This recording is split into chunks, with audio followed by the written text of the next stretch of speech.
Hello students, in today's video we will discuss some question answer or some higher order thinking skills question related to chapter first of macroeconomics of plus 2. Okay, so we will proceed to those questions. Okay, so in this session we will discuss some higher order thinking skills and their applications in macroeconomics. Okay, so the first question is macroeconomics is the study of aggregates while microeconomics is not. Comment. Question means कि macro economics में तो हम लोग aggregates की study करते हैं, हमें पता है कि macro economics is the study of aggregate assuming that whole economy is a single unit, and now to study the single unit is called macroeconomics, is the subject matter of macroeconomics. Okay, while microeconomics is not, we know that in microeconomics we study the individual economic unit, its behavior. Okay, so question ये कहता है कि macro economics में तो हम aggregates की study करते हैं, ये ट्रू है, लेकिन माइक्रो इकोनॉमिक्स में हम लोग एग्रीगेट्स की स्टडी नहीं करते हैं। क्या ये सही है? ये स्टेटमेंट जो है वो सही है? इसका आंसर है it is wrong to state that there is no aggregation in microeconomics. आप साथ ही साथ में स्टूडेंट्स आप खुद भी याद कीजिए कि माइक्रो इकोनॉमिक्स में हम लोग एग्रीगेट्स की स्टडी करते ही नहीं है, ये कहना सही नहीं है। इसीलिए सही नहीं है क्योंकि माइक्रो इकोनॉमिक्स में हम लोग जब स्टडी करते हैं, याद कीजिए +1 में हमने इंडिविजुअल डिमांड कर्व पढ़ा था, हमने इंडिविजुअल सप्लाई कर्व पढ़ा था, अब इंडिविजुअल डिमांड शेड्यूल भी पढ़ा था और इंडिविजुअल सप्लाई शेड्यूल भी पढ़ा था। उससे जब हमने मार्केट डिमांड कर्व निकाला और मार्केट डिमांड शेड्यूल निकाला तो हमने क्या किया, एक उस कमोडिटी के लिए जितने भी इंडिविजुअल की डिमांड हैं उन सभी डिमांड्स को हमने एग्रीगेट कर दिया, उन सभी का सम कर दिया। अब उन सभी का जब सम कर दिया तभी तो हमारे पास मार्केट डिमांड कर्व आया कि इंडिविजुअल डिमांड कर्व का समीशन अगर कर देंगे तो मार्केट डिमांड कर्व आएगा।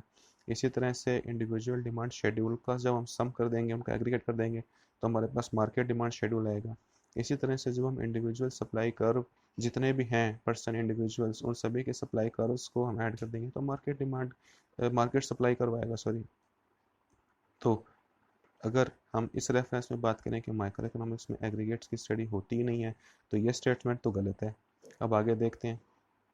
It is in microeconomics that we study concept like market demand, which is the aggregate of individual demand for a commodity. However, the difference lies in the degree of aggregation, where in microeconomics aggregation is done at the level of an individual household, an individual industry, or an individual market. In macroeconomics, aggregation is done at the level of an economy as a whole. देखिए, aggregation की जो study होती है वो micro economics में भी होती है और मैक्रो इकोनॉमिक्स में भी होती है, लेकिन उनकी जो डिग्री होती है वो मैक्रो इकोनॉमिक्स में बहुत हायर होती है, वो बहुत ज़्यादा होती है। बट माइक्रो इकोनॉमिक्स में जो एग्रीगेशन की जो डिग्री होती है वो बहुत ही लीस्ट होती है। वो सिर्फ एक पर्सन से रिलेटेड, एक इंडिविजुअल कमोडिटी के मार्केट से रिलेटेड, एक पर्टिकुलर फर्म से रिलेटेड ही होती है। ठीक है, अब एक इकोनॉमी के अंदर सिर्फ एक फर्म या सिर्फ एक मार्केट तो नहीं होगा ना। एक इकोनॉमी के अंदर बहुत से मार्केट्स होंगे, बहुत सारी कमोडिटीज़ होंगी, उन के लिए मैन्युफैक्चरिंग यूनिट्स भी बहुत सारी होंगी। जो डिमांड शेड्यूल्स निकलेंगे वो सिर्फ एक कमोडिटी के नहीं होंगे। एक इकोनॉमी में तो मोर देन वन कमोडिटीज़ का प्रोडक्शन होगा, ये तो नेचुरली है। तो जब उन सभी कमोडिटीज़ के डिमांड कर्व को जब हम क्लब कर देंगे, इकोनॉमी के अंदर जितने भी कमोडिटीज़ की डिमांड सप्लाई है, जब हम इन सबको क्लब करके इन सबका एग्रीगेशन करके जब स्टडी करेंगे तो ये मेरा पॉइंट आएगा मैक्रो इकोनॉमिक्स में। तो माइक्रो में और मैक्रो के अंदर जो बेसिक डिफरेंस है वो डिफरेंस ये है डिग्री ऑफ एग्रीगेशन, कि माइक्रो इकोनॉमिक्स में तो डिग्री ऑफ एग्रीगेशन होता है वो बहुत ही कम होता है, लेकिन जब हम मैक्रो इकोनॉमिक्स में शिफ्ट करते हैं तो डिग्री ऑफ एग्रीगेशन है वो धीरे धीरे इंक्रीज होता जाता है। तो जो बेसिक डिफरेंस है वो लाई करता है कि degree of aggregation, micro economics में जो डिग्री ऑफ एग्रीगेशन होती है वो बहुत ही कम होता है, बल्कि लेकिन मैक्रो इकोनॉमिक्स में डिग्री ऑफ एग्रीगेशन होता है वो बहुत ही हायर होता है। ठीक है स्टूडेंट्स, अब चलते हैं हमारे नेक्स्ट क्वेश्चन की तरफ। नेक्स्ट क्वेश्चन है what is the true at the micro level may be A paradoxical situation at the macro level, explain with an example. ठीक है, क्वेश्चन ये कहता है, देखिए सबसे पहले तो पैराडॉक्स का मतलब समझते हैं कि पैराडॉक्स जो वर्ड है इसका मतलब क्या होता है। पैराडॉक्स का मतलब है कि कुछ ऐसी चीज़ें, कुछ ऐसे एलिमेंट्स जो माइक्रो लेवल पे तो ट्रू हैं, लेकिन जब उन्हीं चीज़ों को हम मैक्रो लेवल पे अप्लाई कर देंगे तो उसके जो रिजल्ट आएंगे वो फॉल्स आएंगे।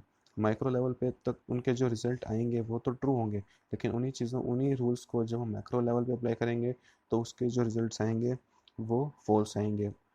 यानी कि एक ऐसा रूल या कोई ऐसा रेगुलेशन जिसके आउटकम्स जो है वो हमेशा सर्टेन नहीं है, वो चेंजेबल हो। ठीक है, हर सिचुएशन के अंदर जो उसका आंसर है, जो रिजल्ट आए, वो कभी तो ट्रू है कभी फॉल्स है। तो जब कभी ऐसी सिचुएशन बनेगी तो उस सिचुएशन को बोलेंगे पैराडॉक्सिकल सिचुएशन। ठीक है, तो अब पढ़ते हैं कि ये पैराडॉक्सिकल सिचुएशन किस रेफरेंस में है। What is true at the micro level may not be true at macro level. It is easily understood. We have discussed on this point when we are studying our first chapter. Okay, so now this is the meaning of paradox. Example: saving is a virtue for an individual if he saves more, accumulates more wealth, and therefore enhances his ability to earn more. But at the macro level, if everyone starts saving more, demand for goods and services may decline to the extent that there is no inducement to invest. Consequently, income and production level may reduce. Micro macro के basic पे क्या difference होता है कि देखिए, saving अगर मैं बात करूं, सेविंग की, अगर एक इंडिविजुअल पर्सन अगर सेव ज़्यादा कर रहा है, सेविंग कर रहा है, तो वो उसके फ्यूचर में आने वाले अनसर्टेन कंटीजेंसीज के लिए, अनसर्टेन इवेंट्स के लिए उन जो कुछ रिजर्व होगा वो रिक्वायर्ड होगा कि वो कभी अनकंटीजेंसी में या कभी भी इमरजेंसी आएगी तो वो उस सेव्ड मनी को यूटिलाइज कर लेगा। ठीक है, लेकिन यही अगर मैं मैक्रो लेवल पे बात करूँ कि एक मैक्रो लेवल पे इकोनॉमी के जितने भी इंडिविजुअल, जितने भी पर्सन हैं, वो सब अगर अपनी सेविंग को इंक्रीज़ कर देंगे तो मार्केट में जो डिमांड कंजम्पशन होगा वो कम हो जाएगा।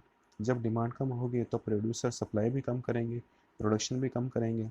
प्रोडक्शन लेवल अगर कम आ जाएगा तो एम्प्लॉयमेंट का लेवल भी कम आ जाएगा।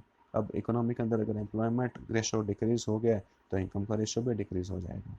इस तरह से माइक्रो लेवल पे तो सेविंग करना अच्छी बात है, लेकिन वही अगर मैक्रो लेवल पे अगर सब पीपल, अगर सब पर्सन अगर सेव ज़्यादा करने लगे तो इकोनॉमी का जो इनकम लेवल है, इक्विलिब्रियम का और एम्प्लॉयमेंट लेवल है वो रिड्यूस आ जाएंगे। तो इसी को बोलते हैं पैराडॉक्सिकल सिचुएशन, कि कभी तो ट्रू हो जाए और कभी वो फॉल्स हो जाए। इसी को बोलते हैं पैराडॉक्सेस, जिनके आउटकम्स जो हैं, जिनके रिजल्ट जो हैं वो हमेशा एक से नहीं होते, चेंजेबल होते हैं। इसी सिचुएशन को बोलते हैं पैराडॉक्सिकल सिचुएशन। ठीक है, फिर आता है थर्ड पॉइंट।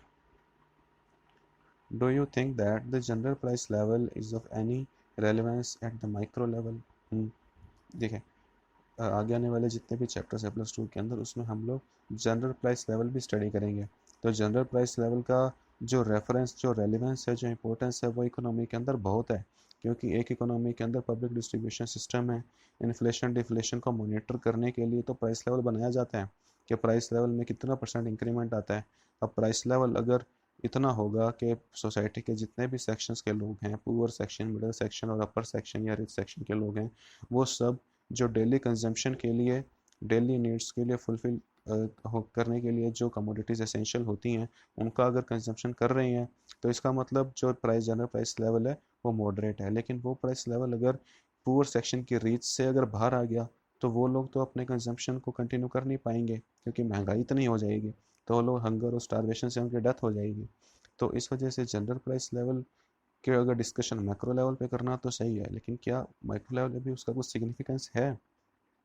इसका आंसर है general price level is a macro issues. We know that it is a macroeconomical issue, a macroeconomical tool. Okay, so but it is of great significance at the micro level.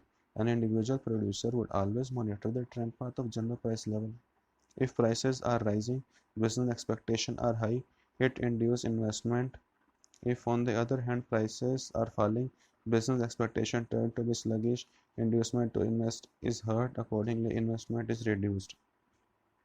At macro level, general price level is of great relevance, is of great importance, we know that. But when we compare it on micro level, individual पे क्या होता है, देखिए individual producers जो होते हैं वो भी जनरल प्राइस लेवल को मॉनिटर करते हैं। सपोज अगर किसी कमोडिटी की मार्केट में प्राइस जो है वो कंटिन्यूसली इंक्रीज हो रही हैं, प्राइसेस इंक्रीज होने का मतलब है कि उस कमोडिटी की डिमांड इनडायरेक्टली धीरे धीरे उसके प्राइस को इफेक्ट कर रही है।